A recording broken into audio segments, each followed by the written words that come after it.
Mesdames et messieurs, la première partie s'étant coupée, parce que je vous ai dit que nous avions quelques petites difficultés aujourd'hui, nous allons donc faire en plusieurs parties. Donc c'est pour cela que je vous dis, dans quelques instants, nous allons encore engager la deuxième partie et qui va concerner, bien sûr, la suite du gouvernement, avec déjà, attendez, de l'autre côté là, le technicien est en train de regarder. Je vous reviens, vous regardez, vous restez à l'écoute.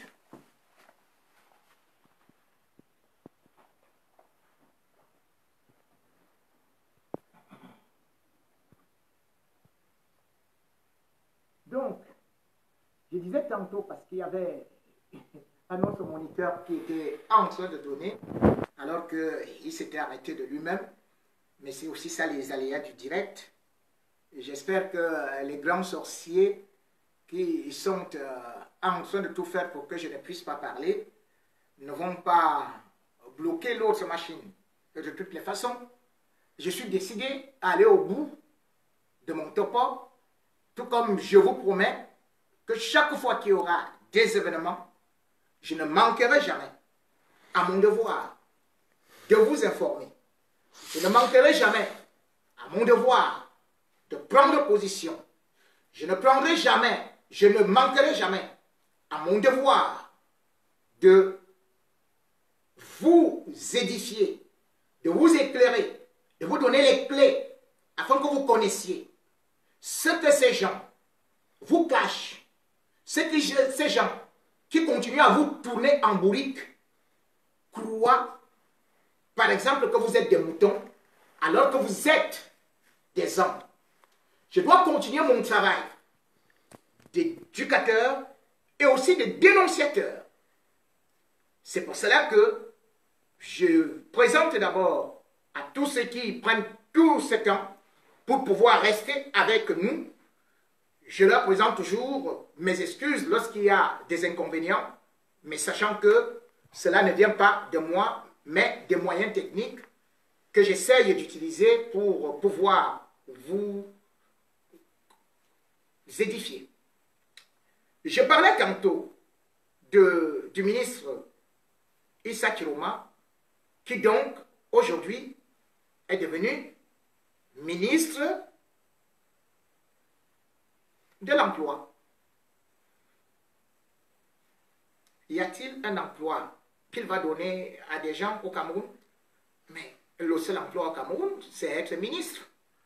Puisque tout le monde, les ministères sont déjà pleins. Comme j'ai dit, nous battons le record de 70, je dis bien 70 ministres qui ne servent à rien, dont l'incompétence est avérée et qui sont incapables de faire quoi que ce soit. Il y a des gens qui m'ont écrit, regardez, la nouvelle ministre, vraiment, il faut la laisser, celle qui vient de Banganté, elle travaille beaucoup. Madame Cortés, ça me fait rire. Qu'est-ce qu'elle travaille? Banganté a le TGV? Banganté a combien d'opéras? Banganté a des conservatoires? Banganté a quoi? Le seul remerciement et la seule compétence qu'elle a eue, c'est de bourrer les urnes, de voler les urnes, de partir avec. Après avoir eu à brandir Ségolène Royal comme un trophée, preuve du néocolonialisme, preuve du fait que c'est des gens qui sont même incapables de pouvoir rendre l'Afrique indépendante. Et c'est ça que vous appelez les ministres entrants, les ministres qu'il faut féliciter, les ministres qui travaillent. Allez voir ce qu'on appelle travailler dans une ville. Allez au Rwanda. Allez en île Maurice. Allez au Kenya. Allez au Ghana. Allez voir ce que ça veut dire être ministre ou ce que ça veut dire être maire. Vous me dites qu'elle sait travailler et tout et tout. Mais les ministres ne savent pas travailler, c'est une bande d'incompétents. La preuve, voilà une canne qui a été retirée. Mais personne n'a été sanctionné. Tout le monde a été promu. Et je peux déjà vous dire, c'est une certitude. Le Cameroun ne va pas organiser la CAN 2021. Puisque la logique dit que on ne change pas l'équipe qui gagne. Mais la logique dit aussi, on remplace l'équipe qui perd. Donc une équipe qui perd a été reconduite. Mais c'est extraordinaire ce qui se passe au Cameroun. Donc, ils ont échoué pour l'organisation de la CAN. Et Paul lui a dit qu'il prend acte du glissement de la date. Mais ce glissement, voilà donc les Comores qui viennent de saisir le TAS, le tribunal arbitral du sport. Et ce tribunal arbitral du sport ne pourra pas laisser la CAF donner la CAN au Cameroun. Ce n'est pas possible. Et deuxième des choses, ça risque d'être beaucoup plus sérieux. Puisque les Comores posent leur requête sur le fait qu'il faut même disqualifier le Cameroun. Parce que les textes de la CAF que j'avais déjà eu à énumérer, c'est-à-dire que l'article 92 des statuts et règlements de la CAF dit que lorsque la CAF, le comité exécutif de la CAF, vous retire la CAN, vous êtes disqualifié pour cette compétition et pour les 2 prochaines éditions, plus une amende d'1 million. Mais c'est la loi. Mais si Ahmad, voulant faire des démarches politiciennes et politicardes, a voulu mettre Paul Biya dans la sauce en l'abominant, en lui disant que je fais un glissement de date et que je vais vous offrir la CAN 2021, cela ne se fait pas selon les règlements de la CAF, puisqu'il faudrait bien que le Cameroun puisse encore poser une autre candidature. Et il y aura des candidats. Et il faudrait qu'il y ait une évaluation. Comment est-ce qu'ils vont faire avec cette équipe d'incompétents? Et deuxième des choses, la requête des Comores devant le TAS. Mais les Comores risqueraient malheureusement avoir raison. Et le Cameroun risquerait de bel et bien être non seulement disqualifié pour la compétition 2019, parce qu'il faudrait des sérieux arguments pour que la CAF puisse continuer à maintenir le Cameroun, mais aussi, il faudrait savoir que pour l'édition 2021 et même 2023, le Cameroun doit être disqualifié selon la loi, selon les textes. La loi, c'est la loi. C'est pas comme les petites machineries que Paul Biya peut bricoler au quartier. Et sans pour autant oublier que Ahmad, c'est un mandat. Et puis lui-même, il doit aller encore à l'élection.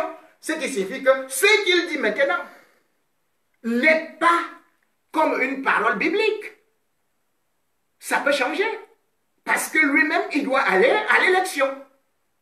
Et ce n'est pas lui qui décide de quel ou tel pays qui doit organiser la CAN, parce que c'est le comité exécutif au vu des éléments qui seront présentés.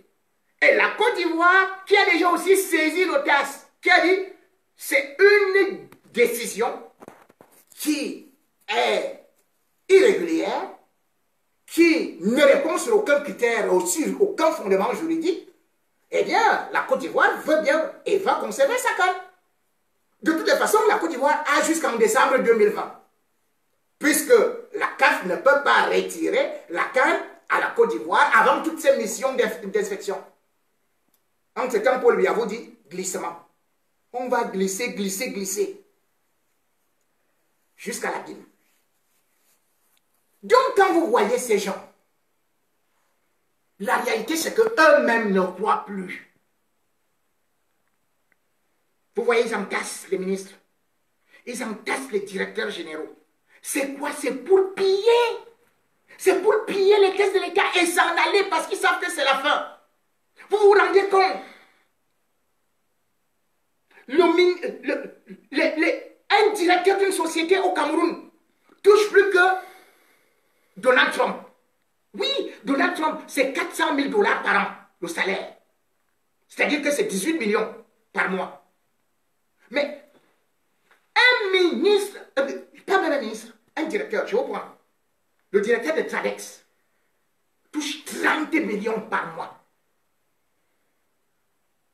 Le directeur de la Sonara touche 25 millions par mois. C'était Talba Mala. Le directeur de la CNPS, la Caisse nationale de prévoyance sociale, qui est le neveu de Paul Biya, il touche 25 millions par mois. Je vous dis que le président des États-Unis touche 18 millions. Le pays le plus puissant du monde. Mais un directeur du Cameroun, lui, il touche plus que ça.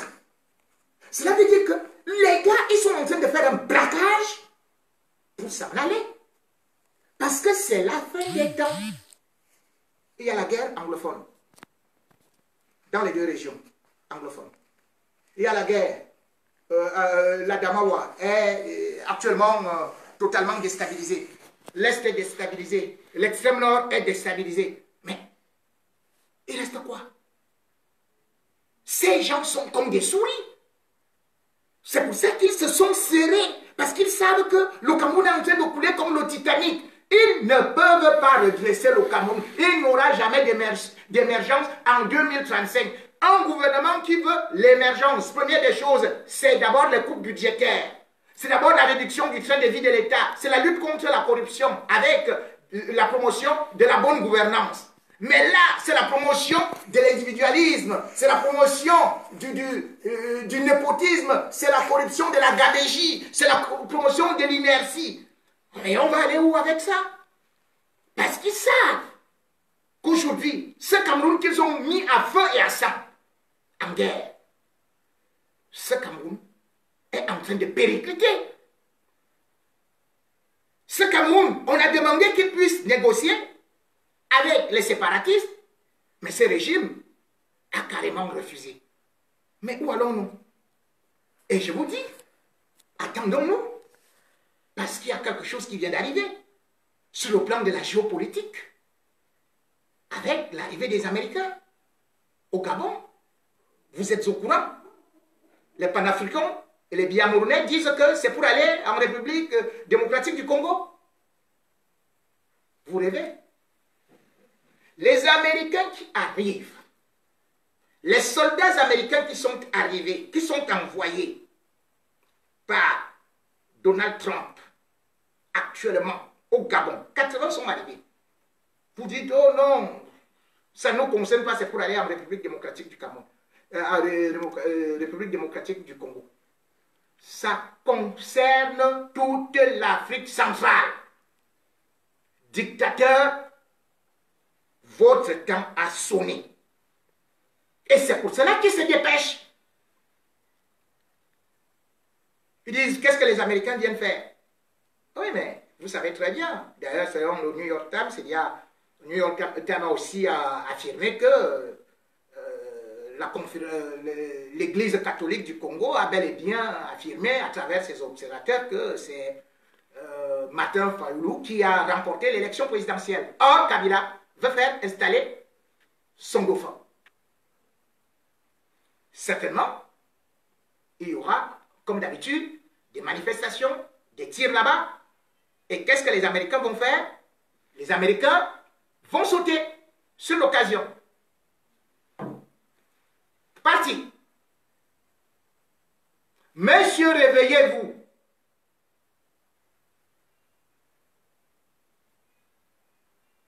Ça ne va pas se passer comme ça. Que seulement c'est en RDC. Ça va nous atteindre. Je vais vous expliquer. Et ceux qui comprennent un peu la géopolitique peuvent aussi vous dire que c'est exactement comme ça que ça va procéder. C'est un premier contingent qui est arrivé. Ce premier contingent va sauter, bien évidemment, en RDC. Ils vont y rester longtemps. Et d'ailleurs, Donald Trump a bel et bien dit que quand ils viennent là, au Gabon, ce n'est pas pour partir demain ou après-demain. Donc après Kabila, c'est qui? Puisque Donald Trump a bel et bien demandé à Paul Biya de stabiliser les régions anglophones, il a demandé à Paul Biya de ne pas continuer à se représenter, mais il a continué à le faire. Donc la présence américaine actuellement au Gabon redessine la carte politique de l'Afrique centrale, où la France était installée, soutenait les dictateurs et pouvait renverser ceux qui ne pouvaient pas défendre ses intérêts n'importe comment. Puisque les accords de 1960 entre la France et les colonies ont fait de telle sorte que la France puisse avoir des bases militaires, une au Gabon, une à Dakar, une à Djibouti et l'autre à La Réunion. Mais celle du Gabon, ce n'était pas seulement pour le Gabon. Puisque depuis que cette base militaire a été installée en 1975, elle a dû intervenir combien de fois? Elle seule, alors qu'il n'y a qu'en tout et pour tout 450 militaires qui sont de façon permanente et tournent à 900 militaires selon le Quai d'Orsay. C'est le 6e bataillon français à l'étranger. Mais ils ont eu à intervenir dans 10 pays de la communauté des États de l'Afrique centrale, plus le Rwanda. Donc quand les Américains viennent au Gabon, c'est pour intervenir partout. Ils vont intervenir. Vous voulez savoir, c'est comme ça que l'armée française s'est installée au Gabon et ils interviennent partout. La première fois qu'ils ont eu à intervenir, je crois que c'était en 1964, lorsqu'ils ont eu à réinstaller Léomba comme président du Gabon, alors qu'il a été victime d'un putsch. C'est-à-dire que la France est venue pour installer ses présidents, pour les soutenir, et en même temps, ceux qui ne sont pas d'accord avec la France les a dégagés. Depuis 1964 jusqu'à seulement 2013, la France a eu à intervenir combien de fois? 41 fois. Je ne compte pas les interventions de leurs mercenaires qu'on appelait Bob Denard pour renverser les chefs d'État. Et quand on dit aujourd'hui, pourquoi est-ce que les Américains vont intervenir en République démocratique du Congo, mais la France a dû intervenir plusieurs fois en République démocratique du Congo pour sauver Mobutu en 1997. C'est la France qui a sauvé Mobutu en 1997, lorsqu'il y a eu la rébellion, la révolution du Chabat. C'était une rébellion. C'est l'armée française qui a eu à intervenir. En 1998, ils ont appelé quoi? Ils ont appelé Opération Léopard pour aller sauver encore Mobutu, lorsqu'il y a eu les rebelles katangais.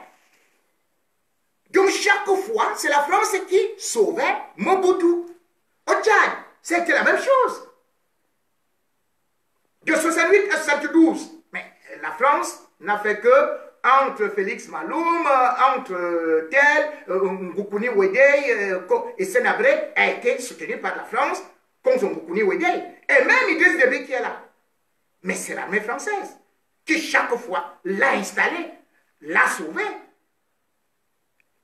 Ils n'ont pas eu besoin de plusieurs effectifs. Hein. Mais au Togo, qui est parti intervenir là-bas pour Nyansibé et Adema? C'est la France qui a envoyé seulement 150 parachutistes. Hein. Ils ont débarqué là-bas et ils ont sauvé, alors que Nyansibé était déjà mal barré. Donc chaque fois qu'on a voulu déstabiliser un dictateur africain, la France a eu à intervenir. Mais chaque fois qu'un dictateur africain n'a plus arrangé, la France l'a balayé. Par exemple, vous connaissez le cas Bokassa. Ils ont balayé Bokassa. Et même ceux qui ne sont pas des dictateurs, vous connaissez par exemple en Côte d'Ivoire, la France a eu à intervenir combien de fois? En 1999 avec l'affaire Conan Bédier, après cela c'est en 2002, allez, c'est là où ils ont commencé l'opération Licorne. Opération Licorne 2004, allez hop, ils ont bombardé les aéronefs de l'armée ivoirienne, de Laurent Gbagbo, parce qu'ils voulaient déjà que Laurent Gbagbo parte. Et ils ont réussi à le faire. Puisque par la suite, ils vont installer Ouattara. C'est l'armée française qui va le faire. Qui va installer Ouattara. Donc, c'est comme ça. En envoyant, ils ont envoyé 4000 hommes. En disant que c'était des hommes qui devaient jouer interface entre les rebelles et l'armée régulière. Mais la suite, on la connaît. Quand on essaie de regarder, que ce soit en Libye et tout, l'armée française a eu un rôle prépondérant. Et maintenant, Donald Trump dit, il est temps que j'arrive en Afrique. Et ce n'est pas maintenant que l'armée américaine est là. Il faut savoir que c'est un problème, une carte géopolitique qui a été tracée depuis au moins une dizaine d'années, voire une quinzaine d'années, et qu'aujourd'hui Donald Trump ne fait que suivre, puisqu'il y a des intérêts énormes en Afrique. Et les gens, vous croyez que c'est 80 militaires seulement américains qui arrivent? Mais vous êtes à côté de la plaque. Les États-Unis sont en Afrique la seule base qu'ils détenaient, c'est à Djibouti. Et je peux vous dire que l'avenir de l'Afrique se joue à Djibouti. Parce qu'à Djibouti, Djibouti appartenait à la France. Et c'est là où les Américains sont venus également s'installer. Parce que pour la petite histoire, comme il y a beaucoup de professeurs de géopolitique en Afrique, sur les plateaux télé, mais n'expliquent jamais aux Africains ce qui se passe réellement contre eux ou pour eux. Je peux vous dire, il y a les zones d'intérêt. Il n'y a que deux zones d'intérêt. L'armée américaine est arrivée à Djibouti il y a seulement une dizaine d'années. Mais c'est la France qui était là-bas en 1862. Et la France a installé sa base militaire à Djibouti en 1962, c'est-à-dire un siècle après. Djibouti est pourtant devenu indépendant en 1977.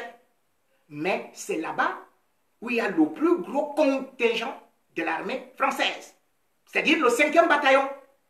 Ce n'est pas le Bima qu'on vous présente là en Afrique centrale. Hein. C'est-à-dire que les renforts qui viennent souvent, ça vient de Djibouti, où il y a 1700 éléments. Et c'est là-bas où vous avez, c'est pas, oui, certes, à Libreville, vous avez l'aéroport Lyomba, où ils sont installés, vous avez le camp de Gaulle, où il y a l'armée française, mais à Djibouti, ils sont dans ce qu'on appelle le plateau Lazak. Là-bas, il y a les chars, il y a les canons, il y a 8 Mirages, il y a 7 hélicoptères, il y a 8 avions Mirage 2000. Il y a 4 bâtiments de la marine. Donc, à partir de là, ils ont une influence énorme quand ils doivent venir intervenir en Afrique centrale. Ils partent de là. Et à partir de là, c'est cette influence-là que les Américains ont d'abord voulu anesthésier. Les Américains ont donc envoyé là-bas à Djibouti entre 4000 et 6000 marines. Donc, il y a déjà 6000 soldats américains à Djibouti. C'est en Afrique, hein? Djibouti, c'est un petit endroit comme ça qui n'a ni pétrole ni rien. C'est à peu près 270 000 km². C'est un petit endroit où toutes les grandes puissances sont actuellement installées pour guetter l'Afrique, qui a les matières premières. Oui, les Américains sont arrivés en disant, bon, ok, puisque les Français ont fait venir les Allemands, les Espagnols, les Italiens sont déjà aussi arrivés, les Américains sont donc arrivés. Ils se sont installés. Et ils sont installés là où on appelle le camp Lemonnier. Et c'est là-bas où ils ont tous leurs drones. Les Reapers, 14 pour contrôler. Donc ils ont déjà commencé les interventions en Afrique. En allant en Tanzanie, en allant en Égypte, où ils bombardent les Chebab, où ils sont contre ACMI, contre ceci et contre cela. Et maintenant, ils ont dit qu'ils viennent en Afrique centrale, au cœur de l'Afrique centrale, s'installer au Gabon. Et en même temps, beaucoup de gens disent que, oh, c'est bon, que les Chinois, eux, ne nous veulent pas du mal, ils ne viennent pas pour la guerre. Mais vous êtes en train de vous tromper. Que ce soit les Chinois ou les Japonais, tout le monde est actuellement en Afrique. Les Japonais ont construit leur première base navale à Djibouti. Ils viennent de la construire. Il y a seulement, c'était en 2011, qu'ils ont construit une base navale. Les Chinois sont arrivés, ont déjà construit leur base militaire à Djibouti. Ils ont lancé la construction en 2016 à Djibouti. Et même les Russes sont venus à Djibouti pour tenter, mais ils ont été refoulés par les Américains en 2015. Mais ils veulent repartir. Entre-temps, les Chinois ont déjà acheté presque tout le port de Djibouti. Et c'est là où passent et les armes et 4 millions de barils de pétrole africain.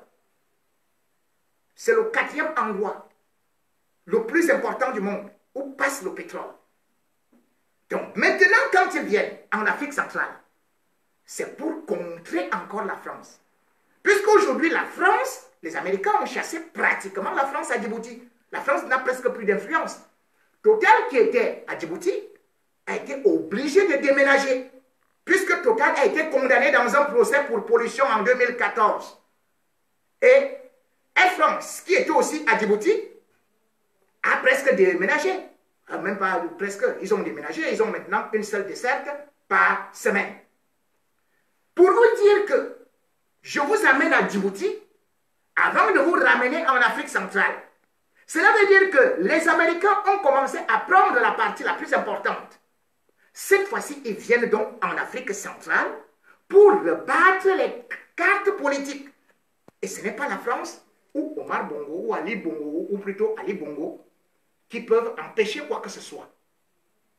Voilà donc ce qui se joue comme véritable stratégie, comme véritable enjeu.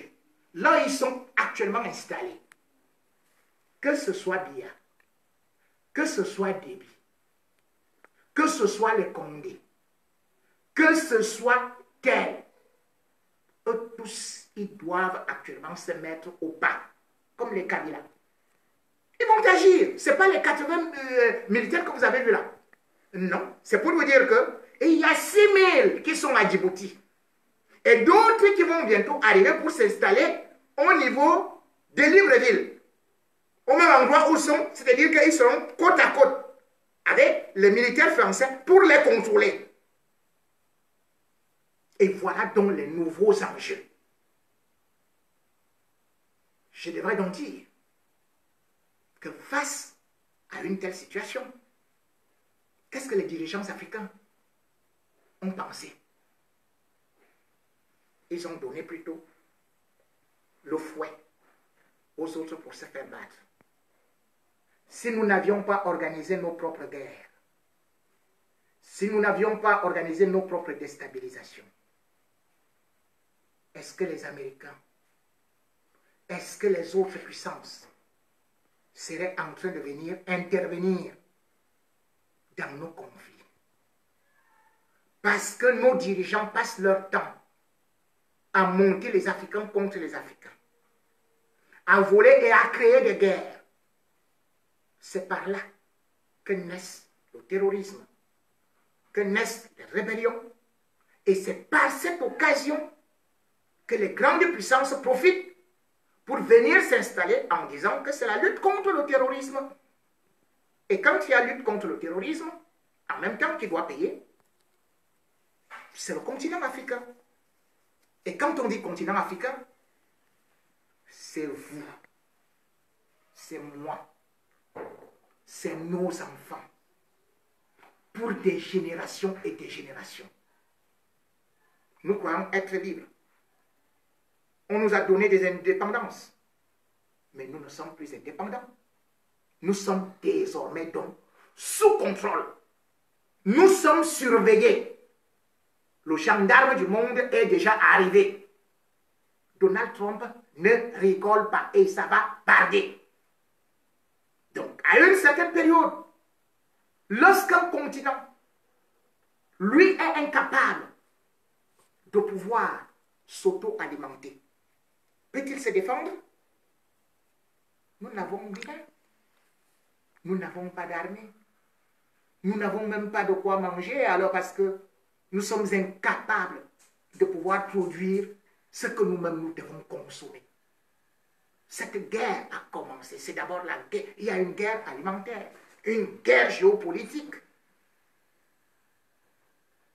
Je vais terminer avec un sujet que j'aurais pu peut-être aborder dès le départ, qui me tient beaucoup à cœur, à savoir l'affaire des denrées alimentaires, qui nous viennent donc de Chine, qui nous viennent d'Europe, à cause des APE que nous avons signés, que Paul Biya a signé, parce que moi je ne les ai jamais signés, ni vous. C'est lui qui a signé ça. Et aujourd'hui, je suis en train d'être surpris que parce que la Ligue des consommateurs du Cameroun et un homme politique se sont levés pour dire que le riz chinois était de mauvaise qualité, même si on dit que c'était en plastique et tout, ce n'est pas loin de l'être.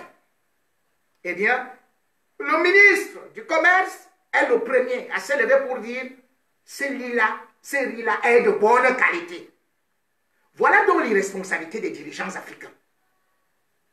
La première chose, quand tu peux dire que ce riz est de bonne qualité parce qu'il se base sur les papiers, c'est une honte. Quand on signale, quand une ligue des consommateurs soupçonne un produit, qu'est-ce qu'on fait? Le ministre lui-même demande au procureur de la République une intervention. Le procureur de la République serait parti à cet endroit saisir les stocks de riz pour que les services d'hygiène, les analyses de laboratoire puissent être faits et qu'on détermine si ce riz est de bonne qualité. Puisqu'il y a bien, tout le monde le sait, il y a des riz qui peuvent être reformulés d'une certaine façon. Et d'ailleurs, vous, ceux qui sont en France, connaissent la lutte de Beauvais et de tous ceux qui ont toujours combattu les OGM. Pourquoi est-ce que les Chinois ne vendent pas le riz qu'ils cultivent au Cameroun aux Camerounais? Pourquoi est-ce qu'ils prennent ça pour aller avec chez eux et revenir avec le riz de chez eux pour donner aux Camerounais? Je vois des intellectuels qui disent on ne peut pas fabriquer le riz avec du plastique et tout. C'est bien beau de le dire, mais il y a d'autres substances qui peuvent y aller. On peut fabriquer y compris du poisson et tout. On peut le nourrir d'une certaine façon. On peut aussi avoir de très mauvais riz. Moi, j'ai eu à causer avec ceux-là qui sont beaucoup plus élevés sur le domaine des recherches et qui m'ont dit oui, il y a du riz de mauvaise qualité. Et je suis prêt à aider ceux qui ont été traduits au tribunal par le ministre du Commerce qui a reçu de l'argent. Oui, il a reçu de l'argent. Des importateurs. Il a reçu de l'argent. Donc, c'est un corrompu. Comment est-ce qu'il peut être assis dans le bureau et il convoque une réunion? Quand on vous dit qu'un riz est de mauvaise qualité, le ministre est le premier à descendre sur le terrain avec des équipes de gendarmerie, le procureur de la République. On saisit le stock. On appelle ça le délit. Le code du délit. Mais quelqu'un vient dans ton bureau et te présente les papiers. Tous les papiers, on sait qu'au Cameroun, même le doctorat, tu peux l'obtenir en bordure de rue. L'acte de naissance se signe même dans une chambre. Est-ce un papier qui certifie qu'un riz est de bonne qualité? Il aurait fallu qu'on vienne démontrer, après avoir saisi les stocks, qu'on dise donc que nous avons fait passer tous ces stocks en laboratoire. Or, nous avons laissé des jours couler. C'est-à-dire que peut-être même le stock qui est querellé, le stock qui a été testé par la Ligue de la défense des consommateurs, ce stock-là est déjà caché ou a été détruit. Et puis quelqu'un vient dans votre bureau, il vous amadoue, il ferme les portes, vous êtes à huis clos, il a une grosse enveloppe, il vous donne ça, vous venez devant la télé, les radios pour dire le poisson est de bonne qualité, le riz est de bonne qualité, tout ce qui est importé de bonne qualité, alors qu'on sait très bien que le poulet qui arrive au Cameroun, c'est parfois des choses périmées, le lait est périmé, mais l'huile de palme, on a vu les vidéos où les gens prennent de l'huile de palme importée, leurs lèvres gonflent comme ça. Et le ministre dit que tout ça est de bonne qualité, parce qu'il y a des papiers qui certifient cela. Il n'a quel laboratoire pour le dire? Voilà donc comment est-ce que nous fonctionnons. Voilà donc des faussaires qu'on maintient au gouvernement. Voilà donc des affairistes, des hommes corrompus, qui tous profitent de cette dictature pour ruiner le pauvre peuple, pour tuer les populations inoffensives, pour piller. Non, ceux qui disent que les Américains viennent faire quoi en Afrique? Mais qu'est-ce que vous voulez? Puisque nos dirigeants nous tuent plus que les Américains. Nos dirigeants nous tuent plus que la communauté internationale. Et si aujourd'hui on continue dans nos guerres, on demande à un chef d'État africain, comme Paul Biya, négocie avec tes frères anglophones, il dit donc ce sont les terroristes. On demande à tel autre, mais on ne va pas laisser ce qui s'est passé au Rwanda. La France a laissé ça au Rwanda en 1993 jusqu'à la mort d'Abiyarimana. Et puis, il y a eu le génocide en 1994. On sait ce qui s'est passé. Donc aujourd'hui, c'est un génocide qui est en train de se passer au Cameroun et qu'il faut bien arrêter. Si Biya est incapable de l'arrêter, eh bien, il y aura l'intervention des Américains. Ça, soyez-en sûrs. Ils ne vont pas laisser. Il y aura intervention.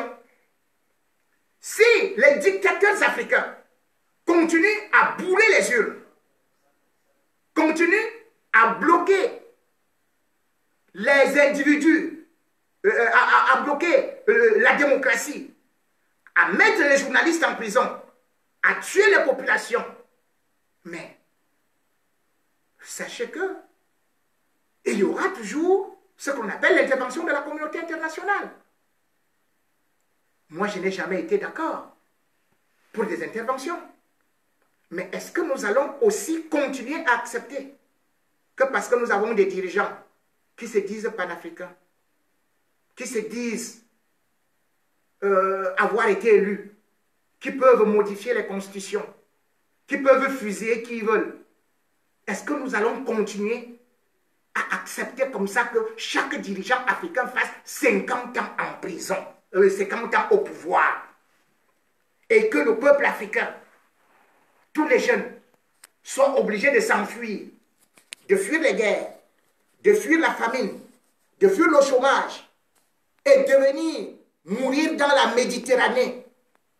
Est-ce que nous allons continuer à accepter que en Afrique, toutes nos matières premières soient liquidées parce que uniquement un individu voudrait rester au pouvoir avec sa clique, avec son clan? Est-ce que nous allons continuer à accepter que nos dirigeants pillent, volent, viennent cacher leur argent en Suisse, dans les banques de France, partout dans le monde et dans les paradis fiscaux, et qu'on nous dise que c'est normal qu'ils le fassent parce que si jamais quelqu'un d'autre parle, on va le bombarder, on va le tuer? Est-ce que nous allons continuer à accepter que Kabila, qui le 18 janvier 2018 a envoyé ses militaires aller fusiller des innocents qui faisaient une marche pacifique, la marche des laïcs, avec juste les armes de la paix en main, des chapelets et la Bible, il demande qu'on aille tirer sur eux, qu'on tue les bébés, qu'on aille dans une maternité, mettre les bombes lacrymogènes, et vous demandez que la communauté internationale ne doit jamais intervenir. Est-ce que nous allons accepter que les mêmes individus, lorsqu'il y a une manifestation, fassent sortir l'armée, qui se mettent à tuer, à tirer à balles réelles, et en toute innocence, et en toute impunité? Non, nous ne pouvons plus continuer à l'accepter. Donald Trump, le 20 septembre 2017, avait déjà lancé un avertissement aux dirigeants africains devant les Nations Unies. Il avait dit, je cite, « Les oppresseurs ne sont pas éternels et il arrivera un moment où le peuple aura un choix, où la communauté internationale pourra intervenir. » Il a dit, il est en train de le faire.